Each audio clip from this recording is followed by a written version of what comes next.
Students, आज की हमारी क्लास करंट इलेक्ट्रिसिटी का इसमें सबसे इम्पॉर्टेंट टॉपिक और प्रैक्टिकल के बिहाफ पे सबसे अच्छा टॉपिक है हमारा, और एक साइंटिस्ट पर बेस्ड है जिन्होंने विभवांतर और धारा के बीच में एक संबंध स्थापित करके दिया है, वो है ओम का नियम, ओम्स लॉ।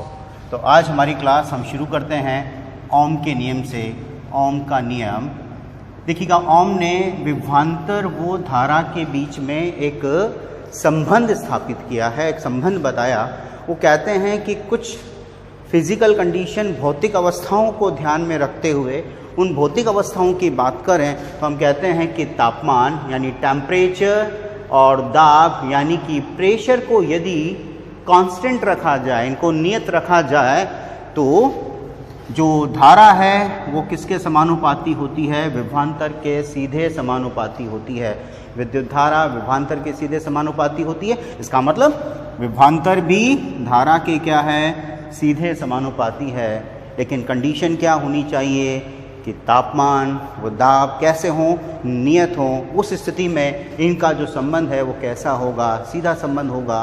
और इनके बीच में अगर हम ग्राफ की बात करें तो कैसा होगा? सीधा, यानी कि सीधी रेखा के रूप में रेखीय संबंध की बात करेंगे। और अगर प्रोपोर्शनल साइन यानी यहाँ समानुपाती का चिन्ह अगर हम हटा देते हैं तो एक कांस्टेंट यहाँ पर आ जाएगा। उस कांस्टेंट का नाम दिया है प्रतिरोध। क्या नाम है इसका? प्रतिरोध यानी रेजिस्टेंस। इस रेजिस्टेंस के बारे में बात की जाए तो ये रेजिस्टेंस यहाँ इस कांस्टेंट के फॉर्म में आ रहा है, लेकिन वास्तव में देखा जाए तो प्रतिरोध तापमान पर भी निर्भर करता है और दाब पर भी निर्भर करता है। और इसी वजह से इस संबंध की अगर बात करें तो टेम्परेचर और प्रेशर को क्या रखा गया है? नियत रखा गया है। तभी ये यहाँ पर किस फॉर्म में आ रहा है? कांस्टेंट के फॉर्म में आ रहा है। तो हम इसका स्टेटमेंट लिखें। वाइवा के लिए भी बहुत इंपॉर्टेंट है, क्योंकि ओम के नियम की सहायता से हमें इस प्रतिरोध का मान ज्ञात करना पड़ेगा। प्रैक्टिकल का हमारा फर्स्ट मेजर एक्सपेरिमेंट है। तो इसको ज्ञात करने के लिए हमें V और I हमें पता होगा, और उन दोनों का अनुपात हम जो निकालेंगे वो हमें क्या देगा? प्रतिरोध का मान देगा। तो सबसे पहले इसका स्टेटमेंट, और स्टेटमेंट में मैंने आपको कंडीशन बता दी है।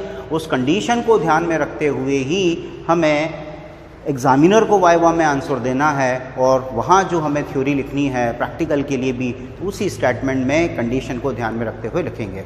Write down that. ओम के अनुसार विद्युत धारा विभवांतर के सीधे समानुपाती होती है। विद्युत धारा विभवांतर के सीधे समानुपाती है, जबकि ताप व दाब नियत रखे जाएं, या ताप या दाब नियत हों। और उसके बाद I proportionals to V, V proportionals to I, और क्या लिख देंगे? V इक्वल्स टू IR, जहाँ R क्या है? प्रतिरोध है, रेजिस्टेंस है। एक तरह से देखा जाए तो इलेक्ट्रिसिटी में, यानी कि अगर हम विद्युत धारा की बात करते हैं तो किसी भी चालक में धारा के प्रवाह में जो अवरोध होता है उसे हम प्रतिरोध कहते हैं। तो प्रतिरोध की अगर परिभाषा आपसे पूछी जाए तो एक जनरल परिभाषा तो हम क्या कह सकते हैं? किसी चालक में विद्युत प्रवाह में उत्पन्न बाधा क्या कहलाता है? प्रतिरोध कहलाता है। लेकिन हम इसको दूसरे तरह से भी परिभाषित करेंगे। इस संबंध से अगर आप देख पा रहे हो तो R बराबर क्या हो गया है? V/I। तो बच्चों वाली परिभाषा अगर बनाते हो तो क्या बनाओगे? विभवांतर और धारा का अनुपात प्रतिरोध कहलाता है। ये तो बिल्कुल बच्चों वाली परिभाषा हुई ना। जो टाइम को अगर हम परिभाषित करें तो प्रतिरोध को परिभाषित करने के लिए हमने कहा कि एक तो सीधी सी परिभाषा कि विद्युत धारा के प्रवाह में उत्पन्न बाधा प्रतिरोध कहलाती है। लेकिन अगर हम फॉर्मूले के आधार पर इसको परिभाषित करें तो R बराबर, हमने कहा R बराबर V/I, R बराबर V/I। तो इसकी परिभाषा एक तो सिंपलेस्ट वे में बना सकते हैं क्या? कि विभवांतर और धारा का अनुपात प्रतिरोध कहलाता है। विभवांतर और धारा का अनुपात प्रतिरोध कहलाता है। लेकिन अगर हम इसकी टेक्निकल परिभाषा, और हमेशा ध्यान रखो जब भी कोई फॉर्मूला हमें दे रखा हो उस फॉर्मूले के आधार पर परिभाषा बनाना हमें आना चाहिए। तो फॉर्मूले के आधार पर परिभाषा कैसे बनाई जाती हैं ज़रा उसको देखें। कोई भी फॉर्मूला है, जैसे ये आपके पास फॉर्मूला है, इसमें जो आपको नीचे जो भी भौतिक राशि आपको दे रखी है, जैसे यहाँ विद्युत धारा आपको दे रखी है, तो इस विद्युत धारा को हम क्या कर दें, धारा को हम एकांक कर दें, यूनिट कर दें, जिसका मान हमने क्या कर दिया है, एकांक कर दें। जैसे ही आप धारा को एकांक करेंगे, अब R किसके बराबर आ गया है, V के बराबर। तो एक सिंपल सी परिभाषा क्या दे सकते हैं कि प्रतिरोध उस विभवांतर के बराबर है, उस विभवांतर के बराबर है जब हम उस चालक तार से कितनी धारा प्रवाहित करें, एकांक मान की धारा प्रवाहित करें, या किसी चालक तार से एकांक मान की धारा प्रवाहित करने पर उत्पन्न विभवांतर उसके प्रतिरोध के बराबर होता है। तो इस तरह से आप इसकी परिभाषा बना सकते हैं। और परिभाषा बनाने के साथ साथ इसका मात्रक अगर देखें तो मात्रक और विमा हमसे इससे पूछी जाती हैं। मात्रक की बात करें तो सबसे पहली बात तो विभवांतर हमें दे रखा है, और विभवांतर हम मापते हैं किसमें, वोल्ट के अंदर, तो ये वोल्ट। और धारा की बात करें तो धारा हम मापते हैं किसमें, एम्पियर में, तो ये हमारे लिए एम्पियर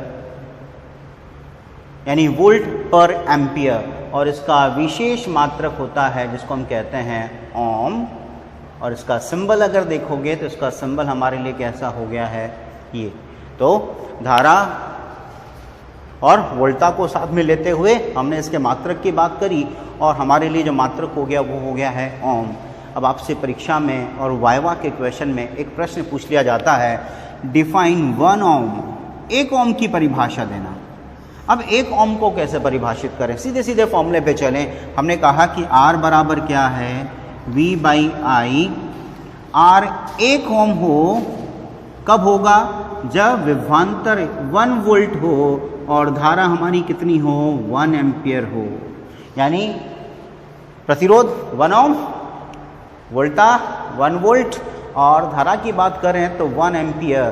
तो अगर धारा और इन सबको एकांक कर दिया जाए तो प्रतिरोध हमारे लिए कैसा होगा, 1 ओम होगा। अब हम इसी के नीचे इसको लिखते हुए, इसके नीचे इसका इन्वर्टेड कॉमास में इसकी परिभाषा को लिख सकते हैं। कैसे लिखेंगे कि किसी चालक तार का प्रतिरोध 1 ओम के बराबर होता है यदि 1 एम्पियर या एकांक मान की धारा प्रवाहित करने पर उसके सिरों पर उत्पन्न विभवांतर कितना हो, 1 वोल्ट हो। तो लिख डालें फटाफट से, किसी चालक का प्रतिरोध 1 ओम के बराबर होता है, किसी चालक तार का प्रतिरोध 1 ओम के बराबर होता है यदि उसमें एकांक मान की धारा प्रवाहित करने पर, उसमें एकांक मान की धारा प्रवाहित करने पर विभवांतर या विभवांतर, एकांक विभवांतर उत्पन्न हो, एकांक विभवांतर उत्पन्न हो। अगर 1-1 बोल रहे हो तो 1, वरना एकांक एकांक एकांक की बात कर रहे हैं तो एकांक धारा प्रवाहित करने पर विभवांतर भी कितना होना चाहिए, एकांक विभवांतर उत्पन्न हो। तो आप इसको परिभाषित कर सकते हैं। 1 ओम की छोटी सी परिभाषा अगर थ्योरी में आती है तो, वरना प्रैक्टिकल के पॉइंट ऑफ व्यू से मैंने आपसे पहले ही बोला है कि ये चैप्टर हमारे लिए बड़ा इम्पॉर्टेंट है, क्योंकि 50% प्रैक्टिकल एप्लीकेशंस हमारे इसी चैप्टर से हैं, और वाइवा भी जो बनेगा वो इसी चैप्टर से ज़्यादा बनना है, क्योंकि 50% पार्ट हमारा इससे कंप्लीट हो जाता है। अब ज़रा ओम के नियम की एप्लीकेशन की बात करें तो ओम के नियम की सहायता से आपको प्रैक्टिकल में अज्ञात प्रतिरोध का मान ज्ञात करना है। उसके लिए हम सर्किट कैसा बनाते हैं, तो सर्किट बनाना भी यहाँ पे सीखें। तो हमारा आज का इसमें होगा कि हम क्या निकालना चाह रहे हैं, अज्ञात विभवांतर का मान ज्ञात करना है। किसकी सहायता से, ओम के नियम की सहायता से, reduction of unknown resistance with the help of Ohm's law. तो क्या लिख रहे हैं, अज्ञात प्रतिरोध का मान, अज्ञात प्रतिरोध का मान ओम के नियम से, ओम के नियम से, यानी ओम के नियम से हम उसको निकालना चाहते हैं। कैसे निकालें, देखो हमें अभी फॉर्मूला देखा है कि प्रतिरोध का जो फॉर्मूला है वो क्या है, R बराबर V/I। यानी R अगर निकालना है तो सीधी सी बात है, क्या चाहिए, विभवांतर चाहिए और किसका मान चाहिए, धारा का मान चाहिए। विभवांतर को मापन कैसे किया जाए, उसके लिए हमारे पास लेबोरेटरी में एक डिवाइस होता है, 10th में भी आपने देखा है, वोल्टमीटर। ठीक है। तो वोल्टमीटर किस लिए काम में लेंगे? वोल्टेज यानी कि विभवांतर को मापने के लिए। और जहाँ तक बात आ रही है धारा की, तो इलेक्ट्रिक करंट को मेज़र करने के लिए हमारे पास क्या है? एमीटर है। उस एमीटर की हेल्प से हम क्या कर सकते हैं? करंट को मेज़र कर लें। अगर विभवांतर का मान आ गया, धारा का मान आ गया, दोनों का अनुपात निकालेंगे और किसका मान निकाल पाएंगे? प्रतिरोध का मान निकाल पाएंगे इस तरह से। तो ज़रा सर्किट देखें कैसे बनाएंगे। प्रैक्टिकल में भी यही सर्किट बनाना है। मेजर एक्सपेरिमेंट के साथ साथ दो एक्टिविटी भी हमारी इसी पर बेस्ड है, इसलिए सर्किट बनाना बहुत अच्छे से सीख लें। तो प्रैक्टिकल एप्लीकेशन के साथ साथ आप एक्टिविटी भी बहुत अच्छे से करेंगे। किसी भी विद्युत परिपथ को अगर बनाते हैं तो सबसे पहले हमारा बैटरी, और बैटरी को बनाने के लिए एक बड़ा लाइन, फिर पैरेलल लाइन ऐसे बनाए जाते हैं, बड़ी छोटी फिर बड़ी फिर छोटी। ये जो बड़ा लाइन है ये किसको रिप्रेजेंट करता है? पॉजिटिव टर्मिनल को रिप्रेजेंट करता है। और छोटा लाइन किसको रिप्रेजेंट करता है? नेगेटिव टर्मिनल के लिए हम इसको काम में ले रहे हैं। बैटरी को कब धारा देनी है, कब नहीं देनी है, उसके लिए हम एक की यानी कुंजी यहाँ पे काम में लेंगे।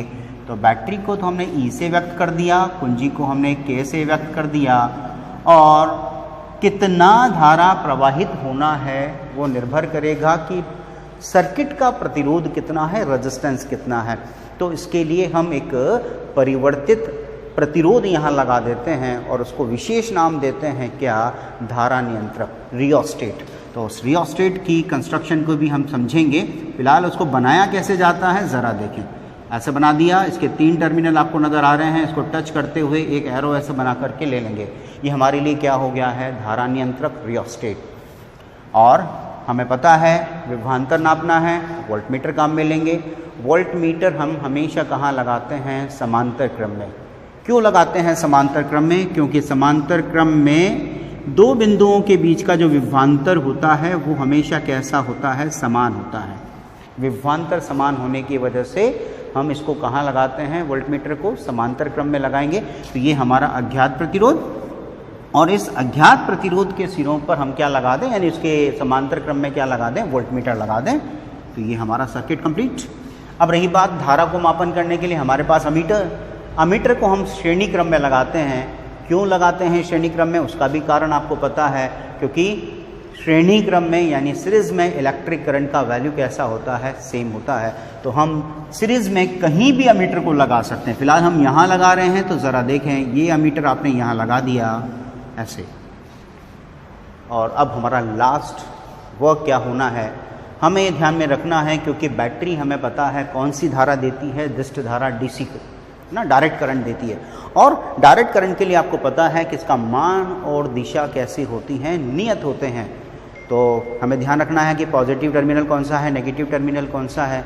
तो ये जो वोल्टमीटर और अमीटर हम परिपथ में लगा रहे हैं, ये भी हमारे कौन से हैं? डीसी वोल्टमीटर और डीसी अमीटर। तो इनमें भी क्या होता है? पॉजिटिव नेगेटिव सिंबल्स होते हैं, पोलैरिटी इसकी होती है, ध्रुवण होता है। वो ध्रुवण किसके आधार पर निर्धारित करेंगे हम? बैटरी के आधार पर। अगर बैटरी का धनात्मक सिरा है, पॉजिटिव टर्मिनल है, तो अमीटर का भी क्या लेना है? पॉजिटिव। ये अपने आप ही नेगेटिव टर्मिनल, ये पॉजिटिव है तो वोल्टमीटर का इधर क्या आना है? पॉजिटिव, और ये नेगेटिव। तो अमीटर वोल्टमीटर का पोलैरिटी किसके बिहाफ पर? बैटरी के बिहाफ पर। और दैट्स द फाइनल।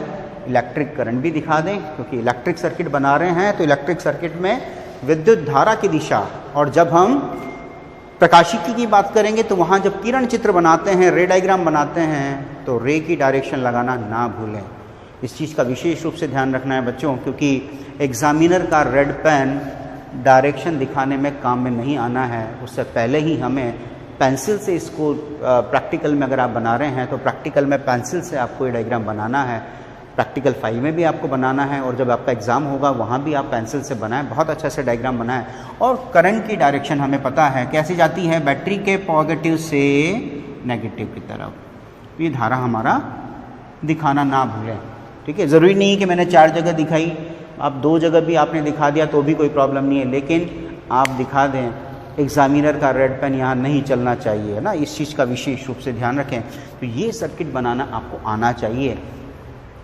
ये मेजर एक्सपेरिमेंट का सर्किट। अब एक 2 जो मैंने आपसे बोला कि माइनर एक्टिविटी भी हमारी इसी पर बेस्ड है। तो माइनर एक्टिविटी में जो पहली माइनर एक्टिविटी है वो क्या है, असेंबलिंग ऑफ द सर्किट, यानी आपको दिए गए अवयवों को आपस में संयोजित करना है। और सबसे बड़ी अच्छी बात क्या है, हमें उसमें कौन सा संयोजन दे रखा है, ओम के नियम का जो परिपथ है वही संयोजन में दे रखा है। तो ये जो सर्किट हम बनाना सीख रहे हैं, यही सर्किट आपको क्या करना है, उस एक्टिविटी में बना के दिखाना है। जब हम ओम का नियम वाला मेजर एक्सपेरिमेंट करेंगे उसमें हमें 6 रीडिंग्स लेनी है। आरबीएससी में कितनी रीडिंग्स दे रखी है, हमें 6 रीडिंग्स। लेकिन जब हम एक्टिविटी करेंगे तो उसमें हमें इन्हीं अवयवों को ऐसे ही जोड़ना है और जोड़ने के बाद उसे एक रीडिंग एग्जामिनर को दिखानी होती है। तो जब हम मेजर एक्सपेरिमेंट कर रहे हैं तो एक्टिविटी करने में हमें कोई प्रॉब्लम नहीं होना चाहिए, बस आपको कनेक्ट करना आना चाहिए।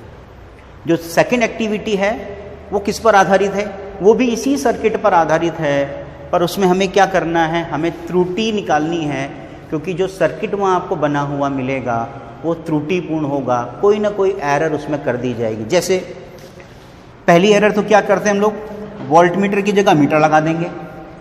तो आप पहचान ही लोगे कि अगर यहाँ वोल्टमीटर लगा हुआ है तो आप समझ जाएंगे कि वोल्टमीटर किस में है, सीरीज में लगा हुआ है, और अमीटर कहाँ लगा दिया है, समांतर क्रम में लगा दिया है। आपको वो त्रुटि वहाँ पर सर्किट देख करके पहचाननी है। और जब आप पहचान लोगे तो सबसे पहले आपको कॉपी में त्रुटिपूर्ण परिपथ बनाना है, और जो त्रुटि आपको नज़र आ रही है, जैसे यहाँ वोल्टमीटर में त्रुटि है तो आप क्या कर देंगे, ऐसा गोला लगा देंगे। ठीक है, एक त्रुटि कौन सी होती है, इस रियोस्टेट में। इस रियोस्टेट को अगर देख रहे हो तो यहाँ आपने देखा कि एक एरो से ऐसे लगा हुआ है, एरो का मतलब है परिवर्तित मान को दिखाता है। बेसिकली होता क्या है, धारा नियंत्रक ऐसा एक सिलेंड्रिकल डिवाइस होता है, बेलनाकार, जिसमें क्या होता है, जो तार हैं वो तार ऐसे इसके ऊपर लपेटे हुए होते हैं, और ऊपर एक मेटेलिक यानी कि धात्विक रॉड होती है ऐसे, ये धात्विक रॉड, और एक कनेक्शन का यहाँ होता है, एक कनेक्शन के लिए यहाँ आपको स्पेस वो टर्मिनल दिया होता है, एक टर्मिनल यहाँ दिया होता है, और इस रोड के ऊपर एक स्लाइडर होता है जो उसको क्या कर सकते हैं, हम ऐसे इसको स्लाइड कर सकते हैं, खिसका सकते हैं। 3 टर्मिनल आपको नज़र आ रहे हैं, यहाँ भी आपको 3 टर्मिनल नज़र आने चाहिए। एक टर्मिनल ये हो गया, एक टर्मिनल ये हो गया, एक टर्मिनल ये हो गया। इस टर्मिनल को आप देख रहे हो तो ये परिवर्तित की फॉर्म में है, तो परिवर्तित टर्मिनल तो कौन सा हुआ, क्योंकि आप इसको यहाँ से यहाँ ले जाते हैं तो ये टर्मिनल यहाँ से यहाँ पहुँच जाएगा, तो ये परिवर्तित टर्मिनल आपका हुआ। दूसरा आप देख रहे हो किसी से भी कनेक्ट नहीं कर रखा, हवा में है, इसका मतलब इस टर्मिनल वाले को किसी से कनेक्ट ना करो। किसी से भी कनेक्ट नहीं करोगे तो क्या हो गया, हमारे लिए ओपन टर्मिनल है ये। और एक टर्मिनल हमारा कौन सा है, फिक्स टर्मिनल, जो हमने किससे कनेक्ट कर रखा है, कुंजी से कनेक्ट कर रखा है, की से कनेक्ट कर रखा है। तो सर्किट समझ में आ गया। इसके जस्ट नीचे वाले टर्मिनल को हमें किसी से कनेक्ट नहीं करना है, इसको फिक्स की से कनेक्ट कर देना है, और ये हमारा इधर प्रतिरोध और वोल्टमीटर से कनेक्ट होगा। अब आपको एग्जाम में क्या मिस्टेक देंगे, त्रुटि की बात कर रहा हूँ। त्रुटि में क्या करेंगे, इस परिवर्तित वाले को हटा करके 2 कनेक्शन यहीं से दे देंगे, एक कनेक्शन यहाँ से दे दिया, एक कनेक्शन यहाँ से दे दिया। तब आपको त्रुटिपूर्ण सर्किट में कैसे बनाओगे, क्योंकि अब तो फिक्स मान हो गया, पूरी धारा यहीं से जानी है। तो जब धारा यहाँ से जानी है तो क्या हुआ, आपको फिक्स ये बना देंगे, क्योंकि प्रतिरोध लंबाई पर निर्भर करता है, लेंथ पर निर्भर करता है। और अगर हमने इसको पहले यहाँ कनेक्ट कर रखा था तो ये पूरे वायर में से, पूरी लेंथ में से निकल के जाता है। जब ये पूरी लेंथ में से निकल के जाता है तो प्रतिरोध का मान ज़्यादा होगा, क्योंकि प्रतिरोध लंबाई के साथ सीधे समानुपाती का रिलेशन रखता है। अगर इस टर्मिनल को यहाँ रख दिया है तो बहुत कम तार में से यहाँ से निकल के चला जाएगा। इसका मतलब प्रतिरोध जो है वो लंबाई पे है, निर्भर कर रहा है। तो जब लंबाई कम कर दी तो प्रतिरोध का मान भी क्या होगा, कम हो जाएगा। तो ये आपकी त्रुटि, तो त्रुटिपूर्ण सर्किट बना सकते हैं। त्रुटिपूर्ण सर्किट बनाने के बाद आपसे कहा जाएगा इसका सही परिपथ भी बनाओ। तो सही परिपथ कैसे बना सकते हो, कनेक्ट तो कर सकते हो आप वैसा का वैसा, और विशेष रूप से जब आप डायग्राम बना रहे हैं तो डायग्राम में आप ऐसे कर दें, यहाँ अमीटर गलत जुड़ा हुआ था, आपने क्या कर दिया है, वापस वोल्टमीटर लगा दिया है।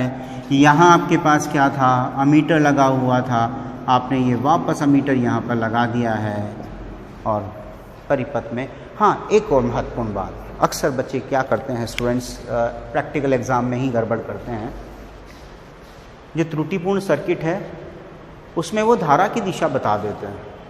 जब हमें पता है कि सर्किट ही गलत बना हुआ है तो उसमें धारा बह सकती है क्या? नहीं।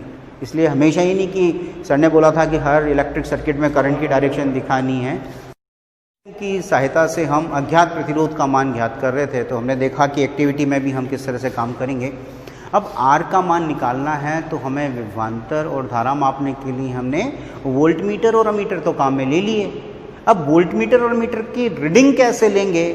क्योंकि सबसे इम्पॉर्टेंट चीज़ क्या है कि जो हम ऑब्जर्वेशन टेबल यहाँ बनाने वाले हैं उसमें हमारे लिए क्या होगा, एक तो वोल्टमीटर का रीडिंग, यानी वोल्टमीटर क्या पाठ्यांक दे रहा है, उसने क्या रीडिंग दी है, तो वोल्टमीटर का रीडिंग चाहिए। और एक हमें चाहिए करंट के लिए, तो वो किसकी रीडिंग चाहिए, एमीटर की रीडिंग चाहिए, तो ये एमीटर रीडिंग आपके पास होगा।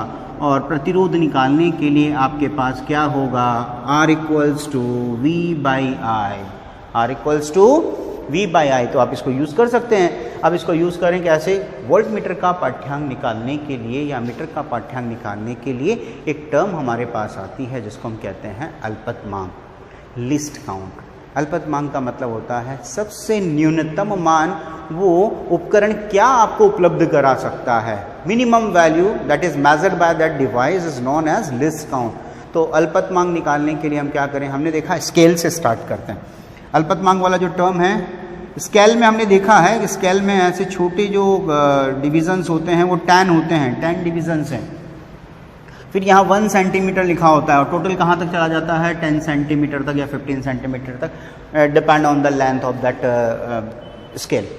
अगर इसकी बात करें तो हमने कहा कि 1 सेंटीमीटर को कितने पार्ट में डिवाइड किया हुआ है, 10 सेंटीमीटर में, यानी 10 डिवीज़न जो हैं, जो 10 भाग दे रखे हैं वो किसके बराबर हैं, 1 सेंटीमीटर के।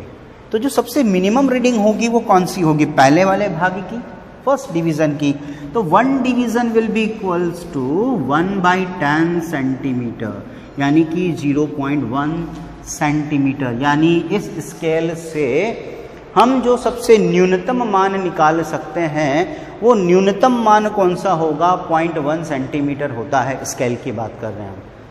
अगर हम यही चीज़ वोल्टमीटर की और अमीटर की बात करें तो उनके लिए अगर हम कहें तो ये अगर सपोज करिएगा एक वोल्टमीटर पहचानने के लिए V लिखा होगा, 1 2 3 4 5 6 7 8 9 10, 1 2 3 4 5 6 7 8 9 10, 1 2 3 4 5 6 7 8 9 and 10, 1 2 3। जब भी किसी भी डिवाइस का लिस्ट काउंट आपको निकालना है तो क्या करेंगे, सबसे पहले तो उसका रेंज आपको पता होना चाहिए। रेंज से मतलब कहाँ से कहाँ तक का मापन कर सकता है। तो हमें पता है ये कितना कर सकता है, मैक्सिमम 3 वोल्ट, 3 वोल्ट तक का इससे मेज़रमेंट हम कर सकते हैं। तो 3 वोल्ट का मेज़रमेंट इससे पॉसिबल है। तो रेंज हमारी कितनी हो गई है, 3 वोल्ट। और कुल भागों की संख्या कितनी है, तो नंबर ऑफ डिवीज़न की बात करें तो हमने अभी काउंट करके लिखे थे, 10 ये हैं, 10 ये हैं, फिर 10 ये हैं, टोटल 30, टोटल 3 वोल्ट तक की बात कर रहे हैं। तो कितने डिवीज़न्स हैं, 30 डिवीज़न्स हैं। तो जो लिस्ट काउंट होता है वो उसका फॉर्मूला अगर यूज़ करते हैं तो range upon number of division, यानी कि रेंज कहाँ तक का है और कुल भागों की संख्या कितनी है उसका अगर हम भाग लगा दें तो 3 में किससे भाग लगाओगे, 30 से, कितना आ जाएगा, 0.1 वोल्ट, 0.1 वोल्ट। तो ये हमारे पास क्या हो गया है, 0.1 वोल्ट हम यहाँ पर निकाल पाएंगे। अब अगर रीडिंग निकालनी है, हमें पता है कि एक खाना कितने बराबर है, स्मॉल से स्मॉल डिवीज़न 0.1 वोल्ट को बता रहा है। मान लीजिएगा आपने प्रैक्टिकल को स्टार्ट किया और जो वोल्टमीटर का निडल है, जो सुई है, वो कितने पर है, 4 डिवीज़न पे, 4 डिवीज़न, यहाँ से तो स्टार्ट हुआ, तो ये फर्स्ट डिवीज़न को छोड़ के 1 2 3 थर्ड डिवीज़न पर है। तो हम यहाँ रीडिंग कैसे लिखेंगे, 3 डिवीज़न, एक डिवीज़न का वैल्यू कितना है, 0.1 वोल्ट। एक डिवीज़न कितना है, 0.1, 3 डिवीज़न है तो टोटल कितना हो गया, दैट इज़ 0.3 वोल्ट। कितना लिख दोगे, 0.3 वोल्ट लिखा जा सकता है। मान लीजिएगा ये इस वाले पॉइंट पे पहुंच गया तो आप देखोगे तो ये पूरा 10, 11, 12, 13, 14, तो क्या लिखोगे रीडिंग, 14 × 0.1 यानी 1.4 वोल्ट, 1.4 वोल्ट आपके पास होगा। तो आप इसमें जितना भी डिवीज़न पे आप फिक्स करते जा रहे हो रियोस्टेट की हेल्प से करेंगे। प्रतिरोध जो हमारा धारा नियंत्रक है, धारा नियंत्रक की सहायता से हम इसको बदलते हुए करेंगे। अगर हम किसी अमीटर की बात करें, वोल्टमीटर की रीडिंग मेज़र करना सीख लिया। अगर किसी वोल्टमीटर की रीडिंग की बात करें तो यही बना रहा हूँ। यहाँ हमने कहा कि अमीटर जो दिया हुआ है 1 2 3 4 5, 1 2 3 4 5, 1 2 3 4 5, ये 1 2 3, इसका भी रेंज कितना हो गया है 3 एम्पियर। रेंज कितना हो गया इसका 3 एम्पियर। और डिवीज़न देखो 5 5 5, तो डिवीज़न कितने हो गए हैं 15। समझ में आया? रेंज तो हो गई है 3 एम्पियर। और इसकी जो डिवीज़न की बात करें तो इसके जो डिवीज़न्स हमारे पास आ रहे हैं वो कितने आ रहे हैं 15 अमीटर है। तो अगर लिस्ट काउंट की बात करेंगे तो लिस्ट काउंट क्या होगा, रेंज अपॉन डिवीज़न यानी 3/5 यानी 1/5 यानी 0.2 एम्पियर। तो जो करंट आ गया वो हमारे लिए कितना आ गया है, यानी कि उसका जो लिस्ट काउंट आया मीटर का वो कितना आ गया है 0.2 एम्पियर। ओके, तो 0.2 एम्पियर के बिहाफ पर अगर आपसे कहा जाता है कि जो रीडिंग आ रही है वो कितने डिवीज़न पे है, सपोज़ आपने कह दिया कि ये भी 3 पर ही आई, सपोज दैट, तो अमीटर की रीडिंग कैसे लिखेंगे 3 इंटू उसका एक डिवीज़न किसके इक्वल है 0.2 के, तो कितना हो गया 0.6 एम्पियर। कितना आ जाएगा 0.6 एम्पियर। और 0.6 एम्पियर आ गया तो अब आप R निकाल सकते हैं कितना 0.3 डिवाइड बाय 0.6 यानी 1/2 यानी 0.5 ओम आ गया। फर्स्ट रीडिंग आपके पास आ गई 0.5 ओम की। और अगर मान लीजिएगा सेकेंड रीडिंग हमने कह दिया कितने पे आ गई, वो जैसे हमने तो 14 तक की पहुंचा दी थी, तो ये भी कितने पे पहुंच गया है 14 तक पहुंच गया सपोज, या 7 रीडिंग पे पहुंचा है 1 2 3 4 5 6 7 पे आया तो क्या लिखोगे 7 इंटू 0.2 कितना आ जाएगा 1.4 एम्पियर। तो R निकालोगे तो 1.4 डिवाइड बाय 1.4 दैट इज़ 1 ओम। ऐसी हमें 6 रीडिंग्स लेनी है। और इन 6 रीडिंग्स की जब आप बात करेंगे तो ये 6 रीडिंग का एवरेज आपको निकालना है। वो एवरेज हमारे लिए क्या होगा, उस अननोन रेजिस्टेंस की वैल्यू होगी, उस अज्ञात प्रतिरोध का मान होगा जो हमें निकालना था। तो ये हमारा बहुत इंपॉर्टेंट प्रैक्टिकल, मैंने आपसे बोला कि major practical plus 2 small activities भी इसके साथ हैं, तो ये बहुत अच्छा